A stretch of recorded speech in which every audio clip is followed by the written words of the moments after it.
Welcome to one of the most densely populated places on Earth. When Britain took Hong Kong in 1842, it was just a cluster of fishing villages.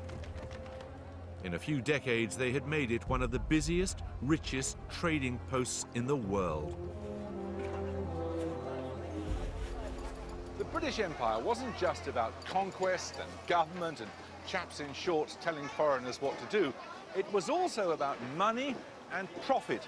It began with a few unscrupulous adventurers, and it grew into a vast network that spanned the globe, from Britain to Australia, from Calcutta to Jamaica, from Australia to Hong Kong. Off the coast of China, British traders made fortunes from ships freighted with addictive drugs. And they helped themselves to the riches of ancient India.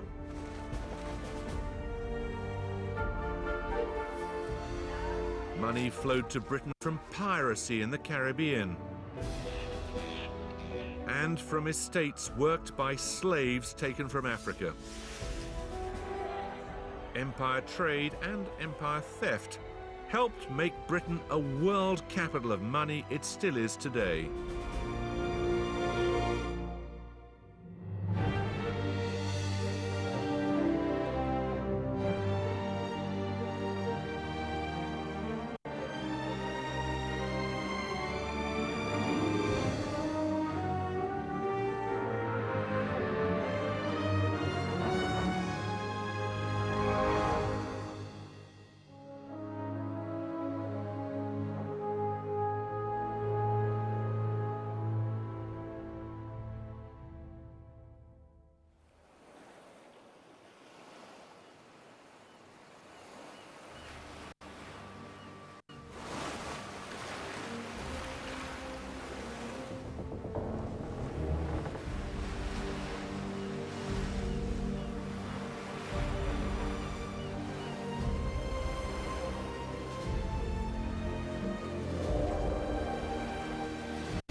On a hot afternoon in September 1668, a fleet of 9 ships sailed home to harbour in the Caribbean. There was wild celebrating on board, for these brethren of the coast, as they called themselves, were returning from a smash-and-grab raid on the Spanish town of Portobello in Central America. They had stolen a staggering 25,000 pieces of 8. That's the Spanish dollar minted in pure silver. It was worth about £10 million at today's prices.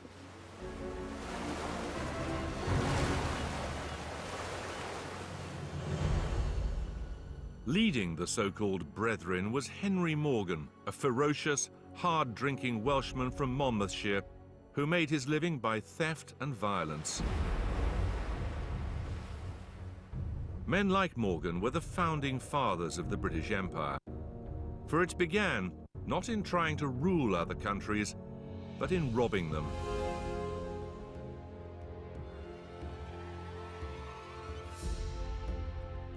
But this was piracy with a twist. It even had a different, more respectable name: privateering.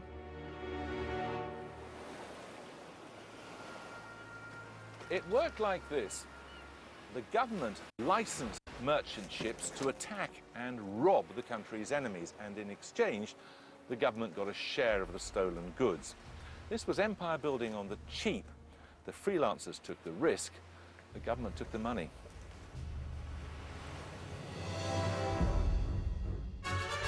The pirates' victims were Spanish ships. These were laden with gold from their colonies in the Americas. Morgan's base was a place that had recently been seized from the Spanish.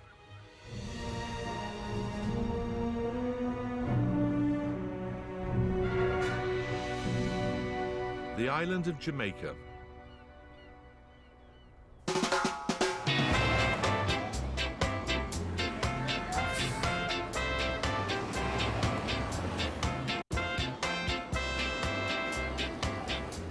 The British set up a new capital here, Port Royal in the south of the island.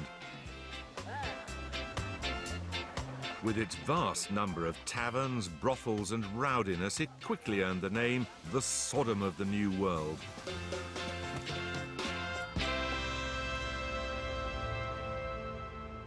Then all that came to a sudden end. Peace was declared between Britain and Spain. But Jamaica stayed in British hands. Henry Morgan saw the way things were going and decided to diversify. He hung up his cutlass and bought 4,000 acres of land on which he built a second fortune. The empire had been conceived in robbery, but it grew fat on the cultivation of sugar. Theft was the past, trade was the future. The British at home had developed a lust for sugar to sweeten the novelties arriving from the tropics. Coffee, chocolate, and tea. The British were already becoming a nation of sugar addicts.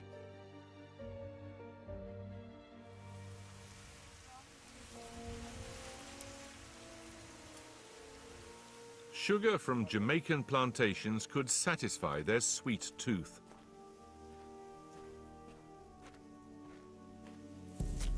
But the island's population was tiny, and the plantations needed vast amounts of labor.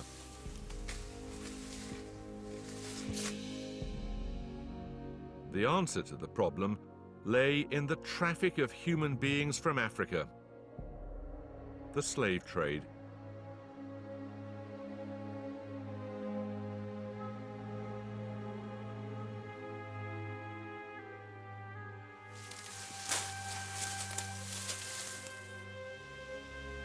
The British didn't introduce slavery to the Caribbean, but they took to it with enthusiasm. Traders bought slaves in Africa and then shipped them thousands of miles across the world. Many died in the packed, filthy, airless cargo decks. Sugar was a back-breaking crop to harvest. The cane had to be cut down and then stripped of its foliage and then transported to the mill, often in intense, blazing heat. The plantations devoured slaves. Within 3 years of their arriving here, a third of them would be dead.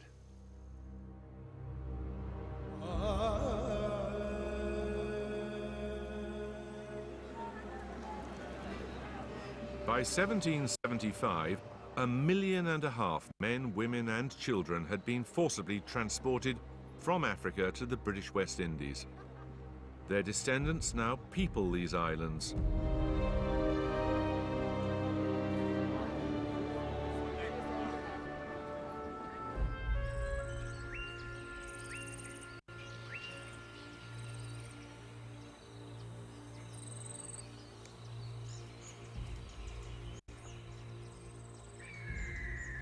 Treating human beings as beasts of burden made the owners of sugar plantations rich. This is the planter's house on the Good Hope estate, built in 1755.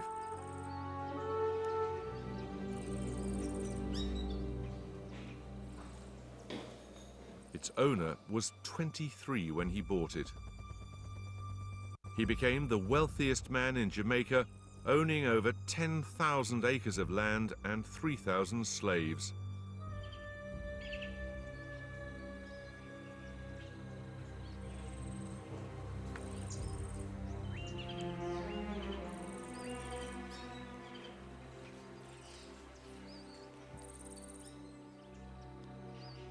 The sugar planters, known as the plantocracy, enjoyed enormous power. Each estate was its own little tyranny. And since slaves enjoyed no rights, the planters were free to behave as dictators. One was Thomas Thistlewood. He'd been a farm worker in England.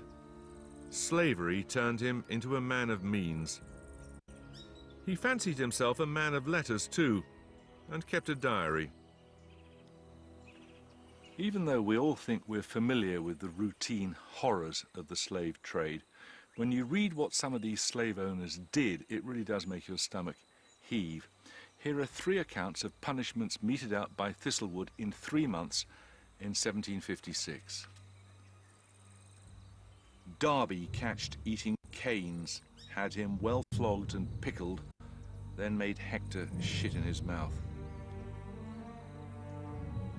Rubbed Hazat with molasses and exposed him naked to the flies all day and to the mosquitoes all night. Flogged Punch well, and then washed and rubbed in salt pickle, lime juice and bird pepper. Made Negro Joe piss in his eyes and mouth.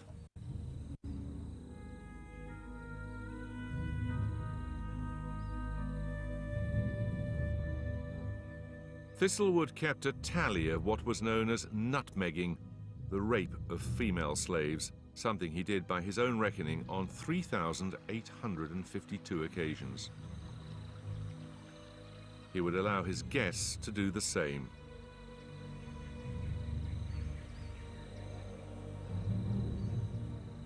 When these slave owners went to church on a Sunday, they doubtless did so believing they were good Christian folk.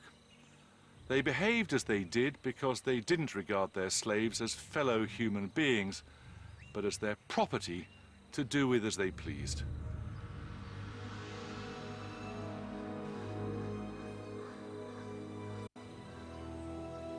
More than 2 centuries later, the memory of slavery hasn't faded. How long ago did your family originally come to this country? In 1760, according to my grandmother. And how did they come here? The first one in that line that they remembered in 1760 when it came over was that actually it was taken from the Gold Coast in Africa. As a slave? As a slave, yes. And he ended up in Jamaica, I think, on a good old plantation. And a lot of times when my grandmother talked, she would actually cry.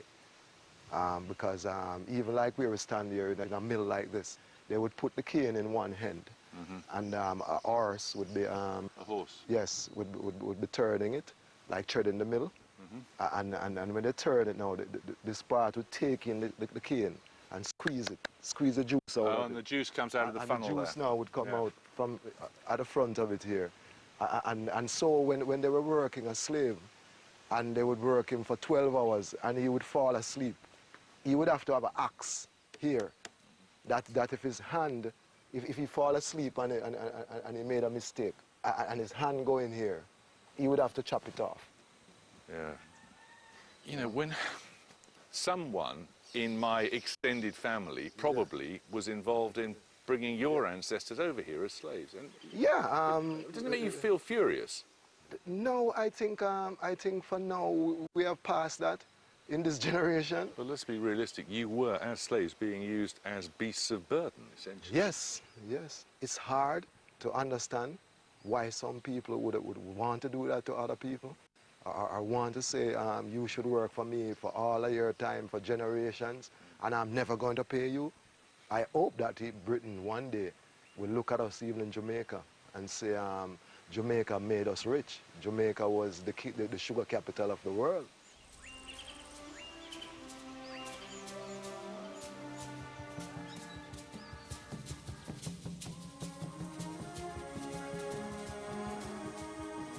Eventually, the people in Britain became so outraged by what was happening in the Caribbean that the slave trade was abolished in 1807.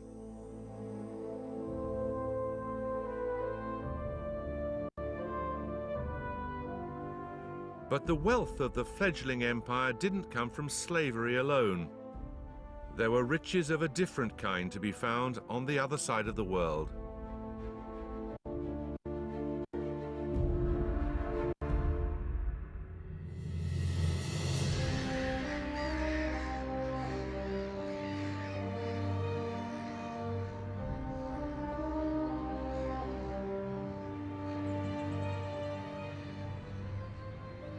In the 18th century, this was the home of India's ruling dynasty.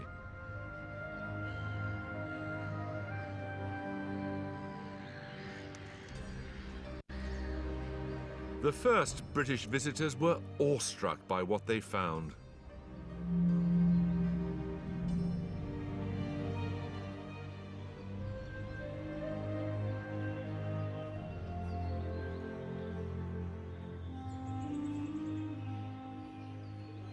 Places like this must have been absolutely amazing to encounter.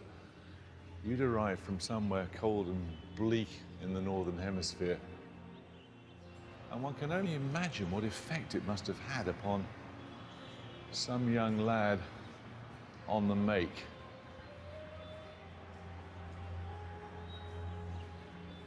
There was a throne somewhere in here. The Emperor's throne, the Peacock throne, which was encrusted with jewels, including the Koh-i-Noor diamond, and an inscription on the wall, oh, that's it up there, in Arabic, which says, if there be paradise on earth, this is it. The effect must have been astonishing.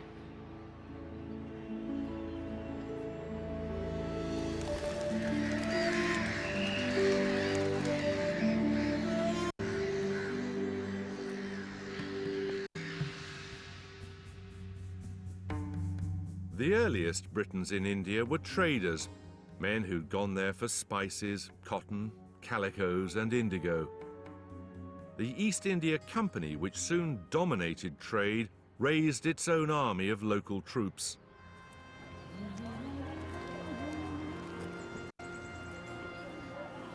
In 1744, a young man arrived in India to work as a clerk for the company. His name was Robert Clive.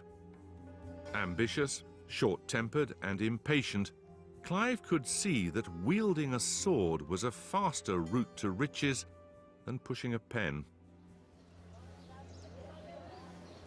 Clive taught himself to be a soldier. He learned, for example, that the best way to repel troops mounted on elephants, should you ever need to know, is to fire a volley of shots at the animals until they stampede. But his greatest talent of all was, in his own words, for politics, chicanery, intrigue, and the Lord knows what.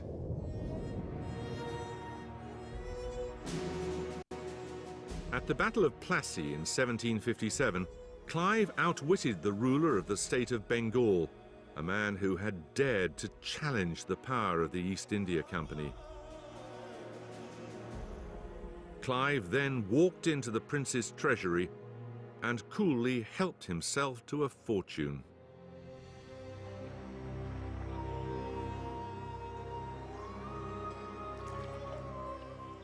He then shipped it in a fleet of 75 barges to the company's headquarters in Calcutta.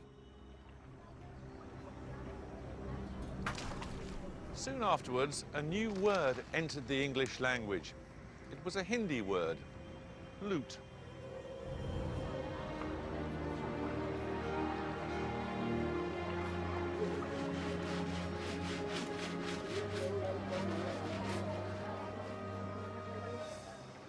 When Clive returned to England, he was met with the characteristic British disdain for men who make their money in a hurry.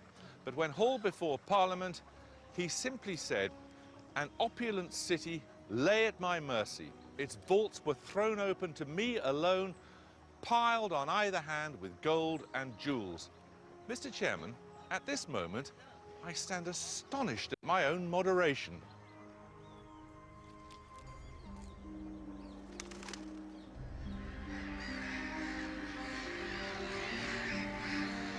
With wealth came power. The East India Company gradually took control of huge swathes of the land. The company men were the new princes of India. They built themselves great palaces in the British style on Calcutta's main street.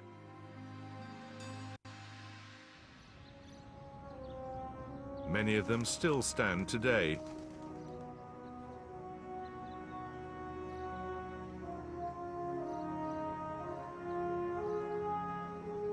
As for Clive, he became governor of Bengal.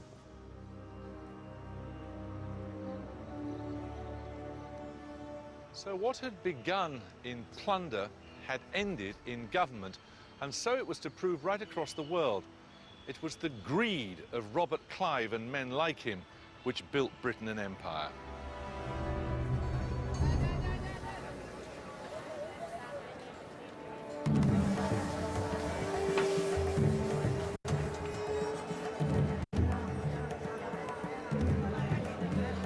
Oh, what's that? What is this? Tamarind. Tamarind. Ah, tamarind.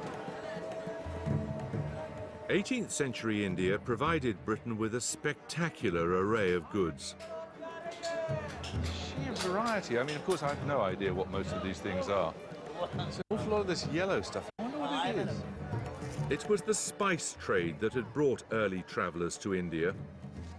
Chilies, pepper, even turmeric are familiar tastes now, but in the early days of empire, they were an exotic luxury. Pretty good. Crikey, it is. Quite strong. India offered Europe a whole new world of taste and colour. Must be the pepper. And it wasn't just spices, but fabrics and furniture too.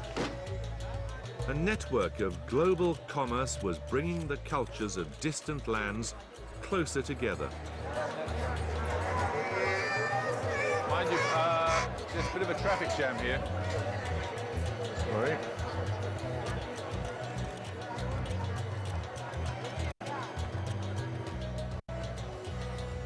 It's no surprise to us now that spices come from India. But there was one Indian product that became so familiar, it's hard to believe it didn't originate in England. Chintz. Good morning. How do you do, Darshan? Niranjan, he's Niranjan, very good to see you. He's the king, you're king of Chintz. And that's Monalina. And you were a princess of Chintz. Yeah, okay, good. Excellent. Chintz is calico cloth that's been painted or printed with a wood block. Here on the outskirts of Calcutta, they've kept the traditional way of making it alive. They're still using techniques pioneered centuries ago.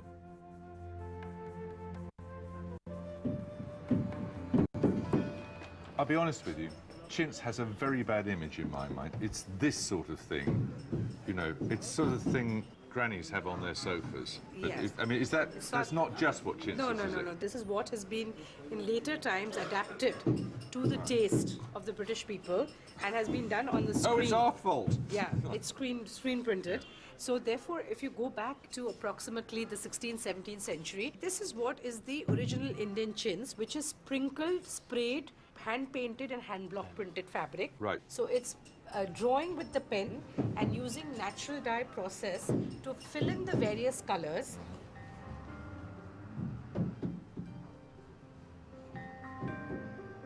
Britain first fell in love with chintz in the 17th century. Nothing that Britain produced then could match the rich patterns and colours of this Bengali textile. Astonishingly labour-intensive, isn't it? Yes, yes. You need more patience. Certainly do. The worst thing is you can't make a single mistake ever. So you put all the colours on like this, and what's the finished product? Yeah, I have some pieces. I'll show you this. Okay. These are the final product. And this is your work, is it? Yes, sir. It's my work. This is a traditional It's the pattern. is it? traditional practice. So is this the Old sort chintz. of thing that would It's- have it's been old- shipped to Britain and to Europe? Yes. Well, they're brilliant colours and a brilliant design, so thank you very much. You can see why people went crazy for it. Thank you, sir.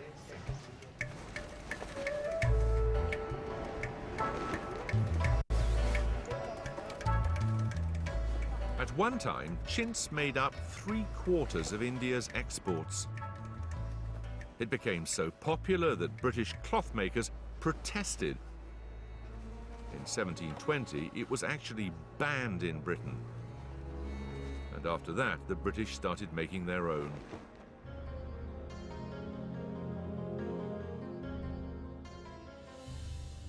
For more than 3 centuries, it was trade, not conquest, which brought new colonies into the empire, though it was often trade at the end of a gun or a sword. Private companies run by speculators and the odd crook took over huge chunks of foreign territory. They ran them as they liked, raising armies, doing deals with local rulers. The East India Company was the grandest of them. Canada was opened up by the Hudson's Bay Company, which traded in skins and furs. And the African Lakes Corporation bought and sold the bounty of swathes of Africa. Most were accountable to men sitting in offices thousands of miles away.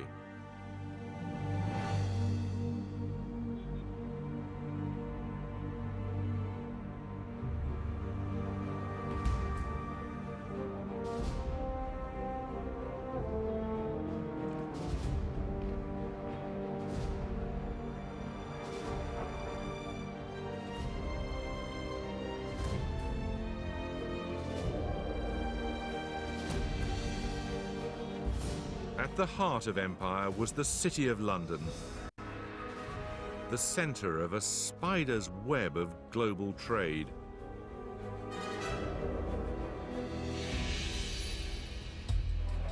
This was where money was made, goods bought and sold. At the London Metal Exchange, they've been doing business in this way for over 200 years.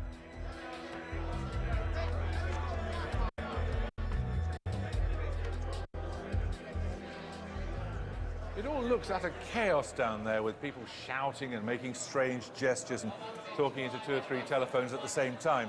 But behind it all is an important clue about why Britain became such a powerful force in the days of the empire.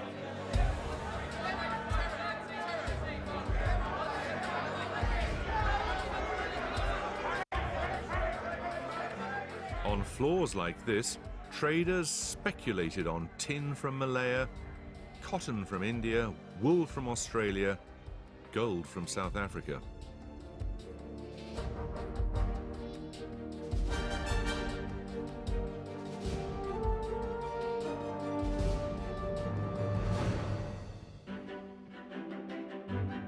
From the 17th century, Britain took the lead in global banking, finance and insurance. City bankers and merchants made London the pivot of the world's entire commercial system. And London held that lead well into the 20th century.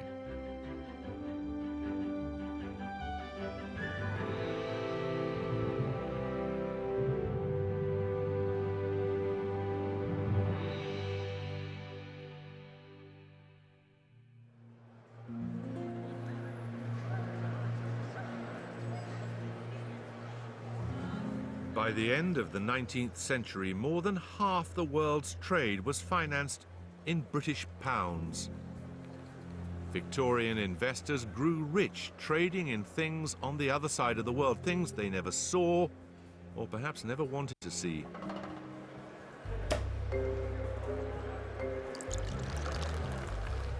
The merchant banking house of Anthony Gibbs and Sons made their fortune trading in a very unglamorous commodity, bird poo.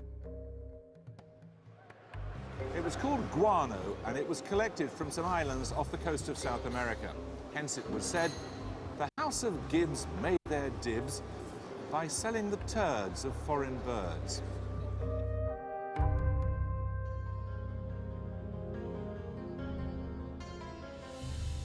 Guano was gathered off the coast of Peru and sold as fertilizer. It made a fortune for British businessmen. The Gibbs family made so much money from guano they were able to bankroll much of the Peruvian economy. Victorian Britain, in effect, had 2 empires, one run by politicians, the other by moneymen like Gibbs. In South America, British banks supplied governments with credit. British companies built railways across Argentina. British settlers bought huge ranches and raised cattle.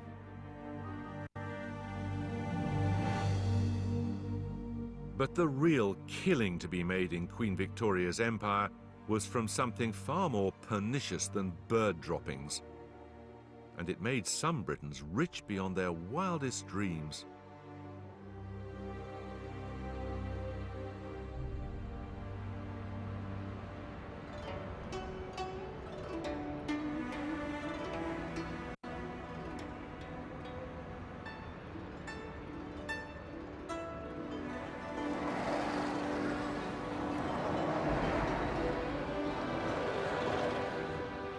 The former British island colony of Hong Kong is so densely packed with banking and trading firms, it's known as the world's most vertical city.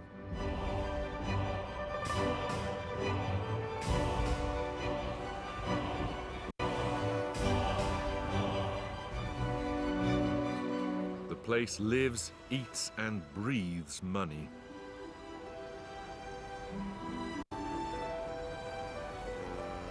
The story of how Hong Kong came to be British reflects the empire's often ruthless pursuit of profit.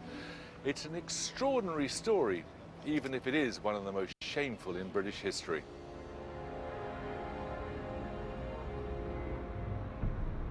And yet this dark episode began innocently enough.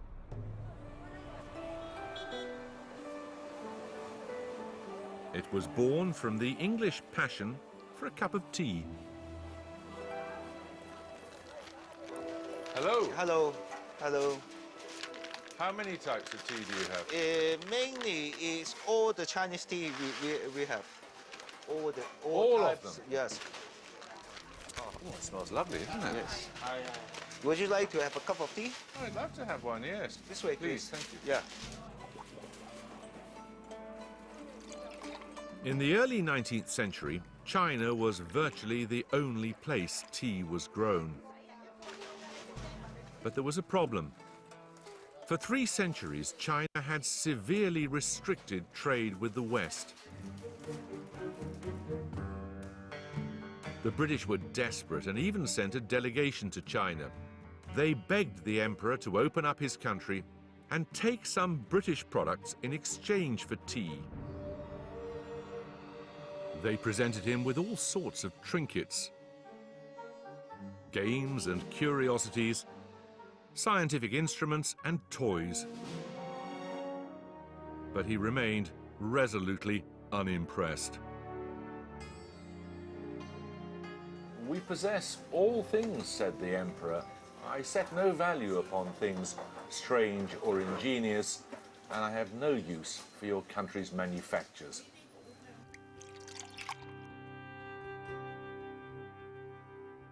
But to get the tea they craved, the British had one thing to trade that many Chinese craved even more: opium.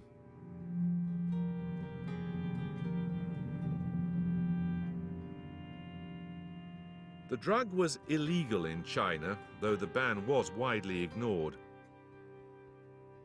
There were an estimated 12 million peasants addicted to opium. The authorities there called it a deadly poison ruining the minds and morals of our people. The British grew opium poppies in India. There they processed it in factories on a colossal scale. Finally, it was shipped to China and sold to smugglers. With the profits, British traders bought Chinese tea.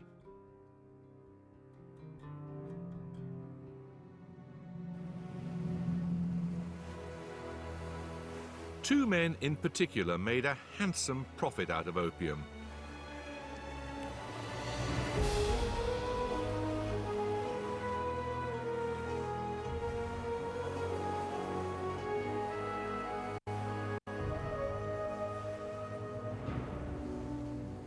One was William Jardine, the son of a Scottish farmer. The other was his business partner and fellow Scot, James Matheson. From boats moored off the Chinese mainland, they sold industrial quantities of opium to be trafficked into China. At the time, selling opium wasn't illegal in Britain, nor did it cause them any moral qualms. Jardine himself said that trading in opium was the safest and most gentlemanly speculation I'm aware of, and his partner Matheson thought it no more than morally equivalent to selling brandy or champagne in Britain. Business was just business. In 1839, the Chinese emperor decided he'd had enough. He ordered more than 1,000 tons of British-supplied opium to be seized and destroyed.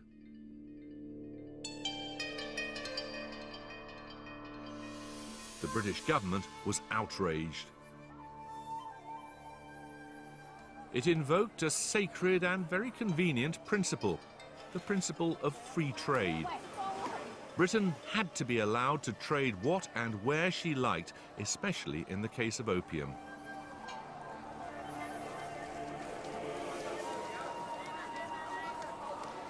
Opium was making Britain rich. It soon accounted for over a fifth of the income of the government of India. Two mighty empires, each convinced of their own superiority, were now set on collision course. The Opium Wars were about to begin. Britain's first ocean-going iron warship, the Nemesis, built in Liverpool, was sent out to take on the Emperor's navy. It helped destroy much of it in a single afternoon.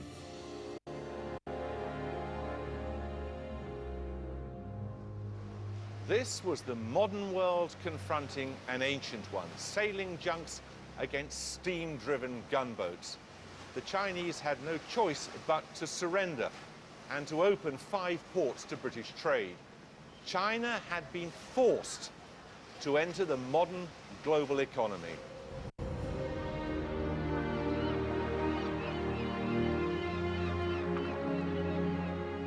Hong Kong was one of Britain's prizes from the Opium Wars. Close to the Chinese mainland, it was perfect for trading with the newly opened Chinese Empire. Matheson moved his headquarters to Hong Kong in January 1841. Profits from the opium trade doubled.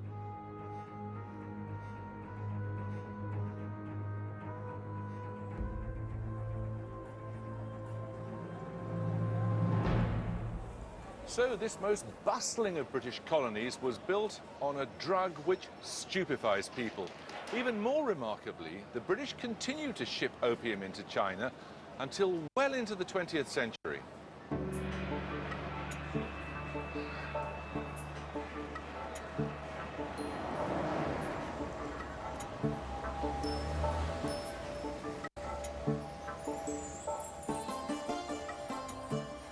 Hong Kong grew at an astonishing rate.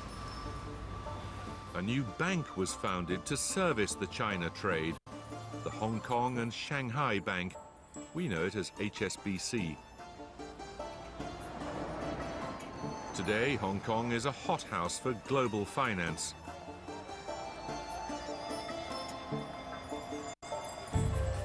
But what about the company that played such a large part in founding Hong Kong's prosperity? Jardine, Matheson and Co. Well, they're still here and still doing very well.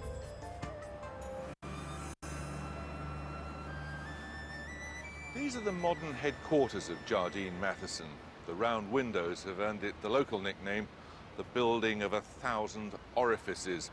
At least, that's the polite version. Doubtless, somewhere in the foundations are buried the consciences of its founders.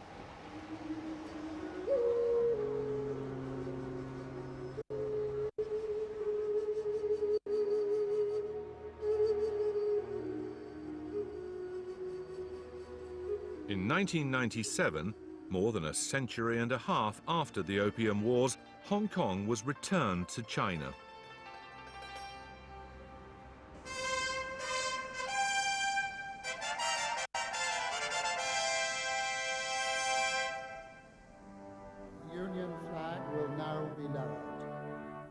national flag of the People's Republic of China will be raised. All the important people in Hong Kong greet the first sight of their new flag. When the British finally quit Hong Kong in 1997, they did so boasting they were handing on a territory intimately wired into the world economy. The shameful origins of British colonial presence here conveniently forgotten. But China has never entirely forgotten how a foreign power forced it at gunpoint to allow millions of its citizens to be turned into drug addicts.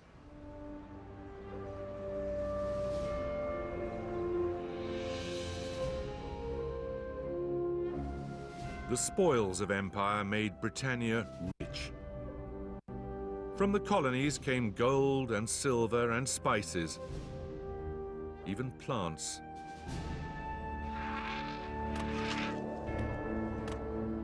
And so vast was her empire, Britain could choose to grow them where she liked. Tea bushes could be planted for the first time in India and Ceylon. Tobacco planted in southern Africa. And there was a particular seed that made a very rich empire even richer.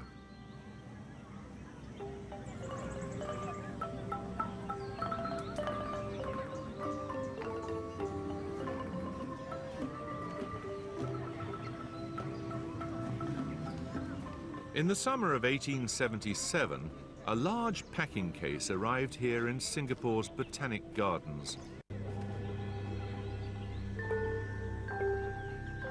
Inside the case were 22 seedlings of rubber trees collected by British plant hunters in Brazil. These trees are descended from those original seedlings. Inside them is a milky fluid called latex. You make rubber from it.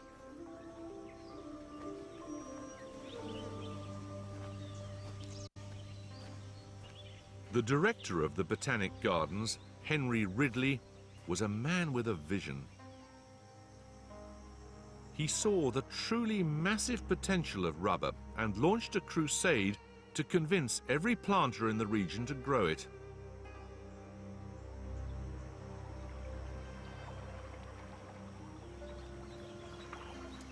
Ridley stuffed the planters' pockets with rubber seeds. He lectured them on how to protect their plants.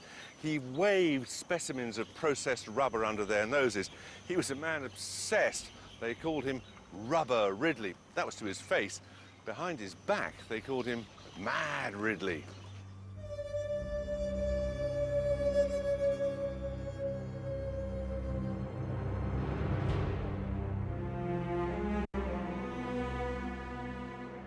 Most people associate his madness to his passion. He's a great visionary of his time, a keen scientist, and he's responsible for most of what we see here in the rubber industry today.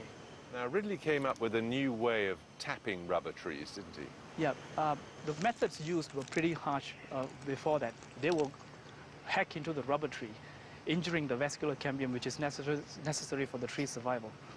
And what actually happened was he experimented with various trees that in existence in the Singapore Botanic Gardens. He found a way to tap the rubber by exposing the vessels that produce the latex without harming the vascular cambium. And the tree carried on living? Yeah.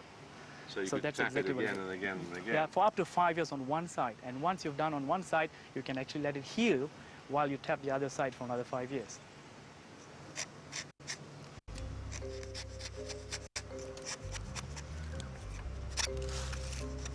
Basically, it is cut in an angle. So this, that's latex, is it? That's latex, yes.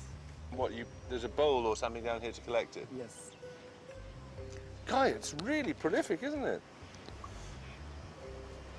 It's sticky, isn't it?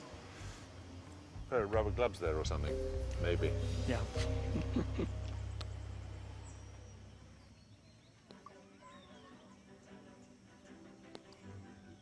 Ridley was so excited because he knew just how much rubber could be worth to the British Empire. Rubber was the plastic of the 19th century.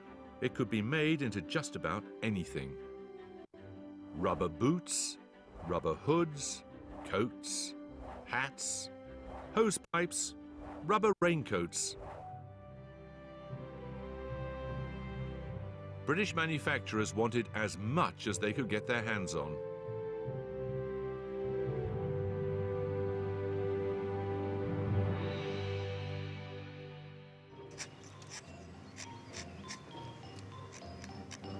Millions of rubber trees were planted in Singapore's neighbouring British territory, Malaya.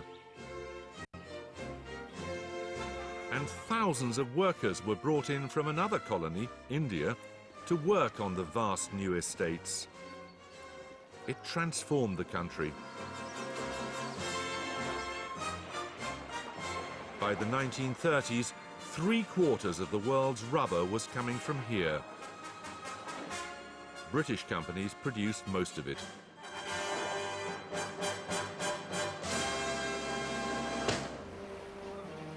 All over the empire, British ships sailed home with cargoes of rubber or cotton or bananas. They went back to the colonies loaded with things manufactured in Britain. Teapots, saucepans, knives, even cloth caps. But one product would put Britain and its most important colony on a collision course: cotton. British factories took raw cotton from India and spun it into cloth. By the 1920s, Lancashire's cotton mills dominated the world market.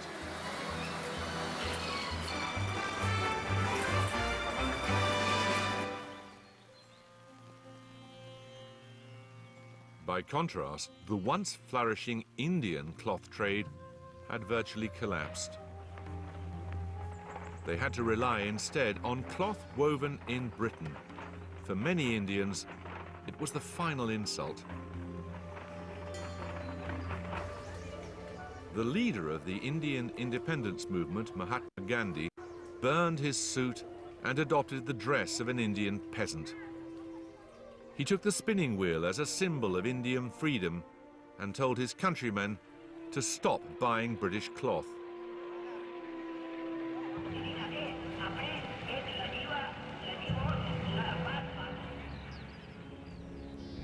The effect of Gandhi's boycott was felt 4,500 miles away in the heartlands of Lancashire's weaving industry.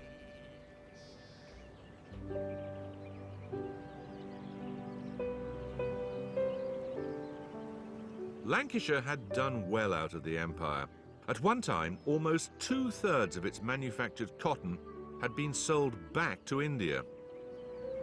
But now times were hard. No fewer than 74 of the mills had closed, and angry, unemployed mill workers blamed Gandhi for his boycott of British cloth.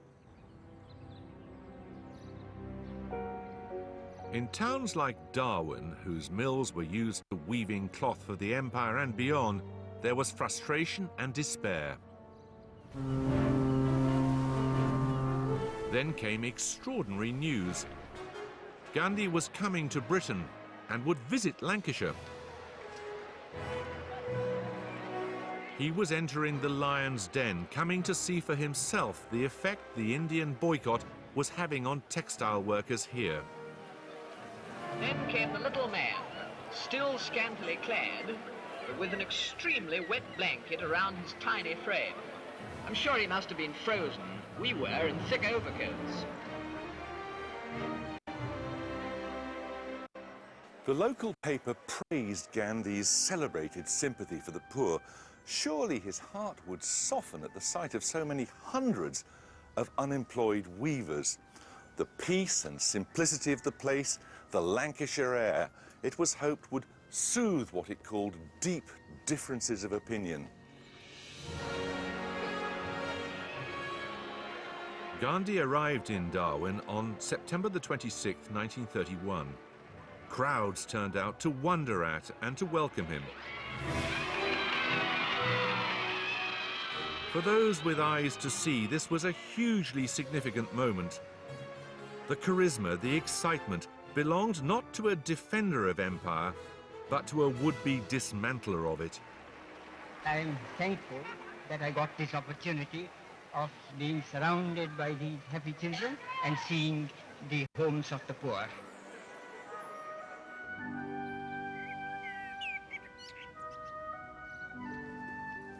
Mill workers took their children to see this remarkable visitor. Some of them still remember it. Hello, you must be Ruth. I'm Jeremy. Hello. How do you do? Can I come in? Thank you.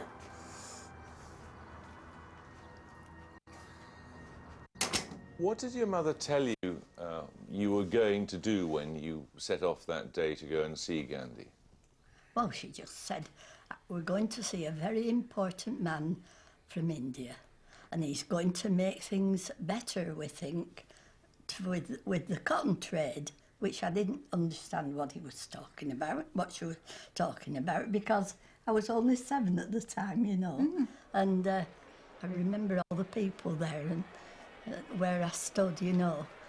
And this little man came on, and I looked at my mother and I said, which is Gandhi, Mother? She said, it's that man there. And I said, but he's not an important man. I said, he's a poor little man, he has no clothes on. He had sort of a white tight cloth between his legs. Well, it was like a big nappy. Yes, it did, to be honest. Just looked like that, and then and this thing round his, and it was hugged round him like that. And he'd nothing on his feet, only a pair of sandals. Yes. And I was horrified because I said, he's no shoes on, Mother.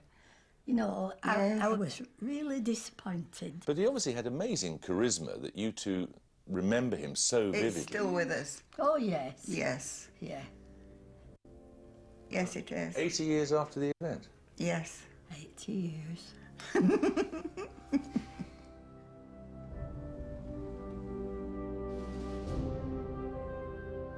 Gandhi had not come all the way from India to call off his boycott.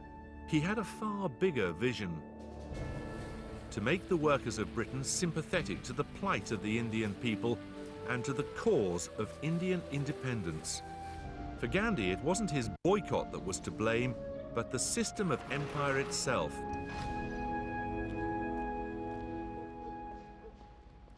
The workers had been hoping that when Gandhi saw their plight, he'd call off the boycott. Well, Gandhi listened, but he didn't budge, and when someone said, but we have 3 million unemployed, he just replied, I've 300 million.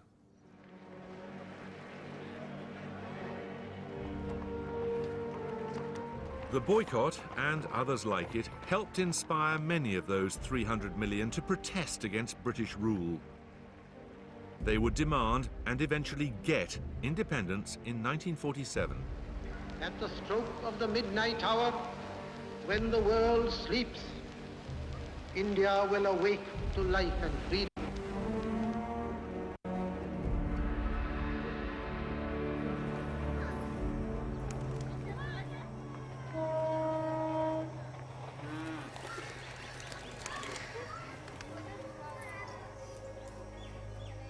Well over half a century has passed since that historic moment. Britain has still not escaped its imperial past, and neither in many ways has India.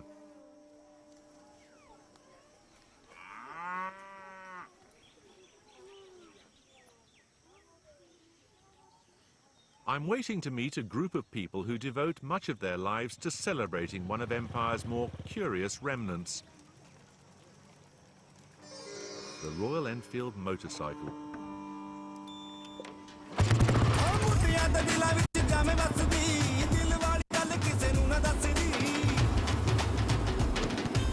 These classic bikes have been close to Indian hearts since before the Second World War. Once they were made in Worcestershire, but production stopped around the time the Empire ran out of steam. By then, Indians were building them for themselves.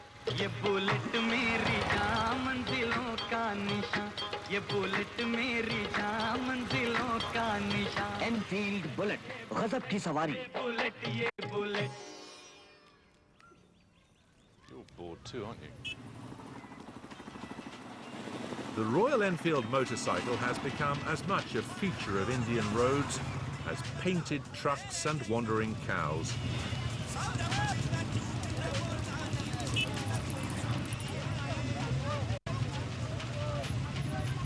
Thank you for coming.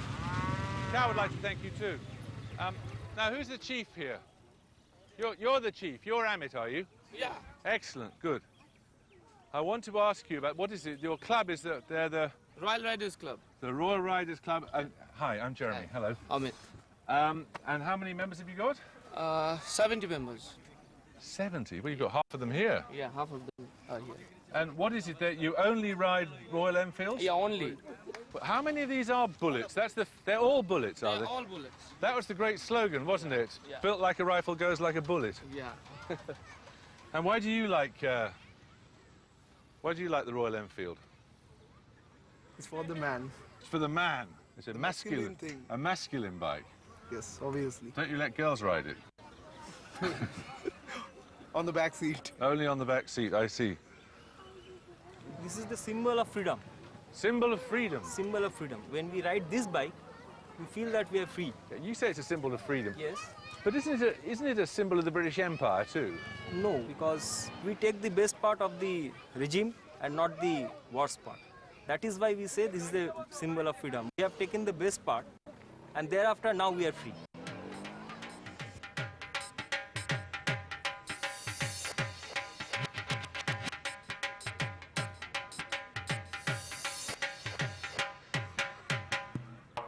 Good. Got a big head too.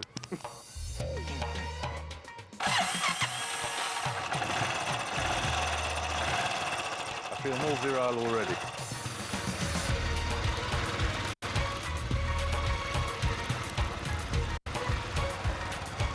This great, old-fashioned machine, invented in Britain, now made in India, seems to sum up the changing fortunes of the two countries. Their long, troubled marriage and their divorce.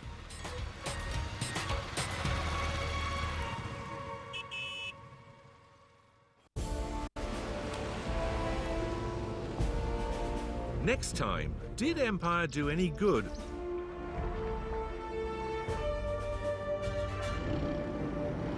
Some believed they were bringing light into the world. Others simply that they had a right to rule it. Did the visionaries of empire help or harm the modern world?